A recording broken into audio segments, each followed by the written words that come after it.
Hi friends, today I will tell you about the iOS 13. But before I start, don't forget to subscribe my channel and also hit the like button.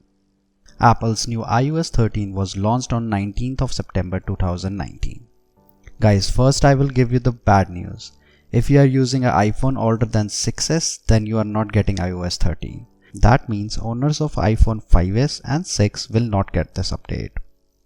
Now I will tell you about the new updates in iOS 13.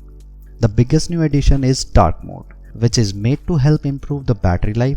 It's more impactful and saves your eyesight at night. Plus you can schedule it to turn on and off at particular time. The second biggest feature is the new swipe mode on the keyboard, which allows you to swipe words for faster typing. iOS 13 includes some refinements to apps like Maps, Photos and Reminders. Maps now include a Google Street View mode. Photos has some great video editing improvements including crop, and Reminders has been updated with a new design that includes New Today section. Apple has also combined its Find My iPhone and Find My Friends apps into a single Find My app. There is another big upgrade, which is Sign In with Apple ID. Sign in with Apple ID makes internet safer. When you see this icon, you can sign in with your Apple ID and have your user details hidden from third-party apps. Now I will guide you how to update your Apple device to iOS 13.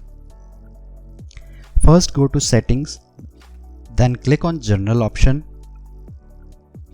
and now on Software Update, and the final step, just click on Download and Install, and follow the on-screen instructions which will guide you through the rest of the process.